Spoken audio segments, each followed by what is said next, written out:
एक दफा का जिक्र है कि एक गांव में एक लकड़हारा रहा करता था।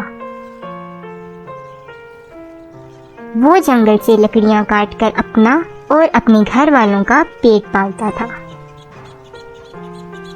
एक दिन सुबह वो मामूल के मुताबिक लकड़ियां काटने जंगल जा रहा था, लेकिन इस बार वो जंगल के बजाय नदी के पास आया।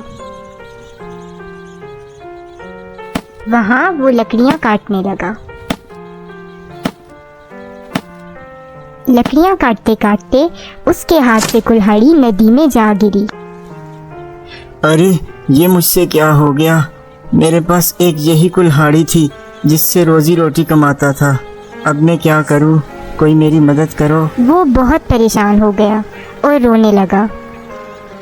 इतने में नदी से एक बुजुर्ग नमूदार हुए। वो लकड़हारे को परेशान देखकर उससे वजह पूछने लगे। क्या हुआ है बेटा, क्यों रो रहे हो? लकड़हारा परेशानी में बोला, मेरी कुल्हाड़ी नदी में गिर गई है, मेरी मदद करें। बुजुर्ग बोले, मैं तुम्हारी मदद करता हूँ। ये कहकर उन्होंने नदी से एक कुल्हाड़ी निकाली जो कि सोने की थी। क्या ये तुम्हारी कुल्हाड़ी है? लकड़हारा सोने की कुल्हाड़ी देखकर हैरान हुआ, लेकिन चूंकि ये उसकी कुल्हाड़ी नहीं थी इसलिए बोला, नहीं, ये मेरी कुल्हाड़ी नहीं है। बुजुर्ग ने नदी से चांदी की कुल्हाड़ी निकाली, फिर पूछा, क्या ये तुम्हारी कुल्हाड़ी है?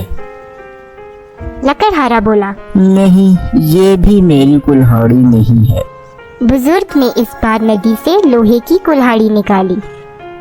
लकड़हारा बोला, हाँ, यही है मेरी कुल्हाड़ी, यही है। बुजुर्ग को लकड़हारे की ईमानदारी बहुत पसंद आई और उसने लकड़हारे को तीनों कुल्हाड़ियां देते हुए बोला, ये लो बेटा, तुम अपनी कुल्हाड़ी के साथ ये सोने और चांदी की कुल्हाड़ी भी ले लो। ये तुम्हारी ईमानदारी और सच बोलने का इनाम है। इस तरह लकड़हारा बहुत खुश हुआ और वो तीनों कुल्हाड़ियां लेकर खुशी खुशी अपने घर जाने लगा। तो बच्चों, इस कहानी से हमें ये सबक मिलता है कि हमें हमेशा सच बोलना चाहिए और ईमानदारी के रास्ते पर चलना चाहिए, क्योंकि ईमानदारी बेहतरीन हिकमत अमली है।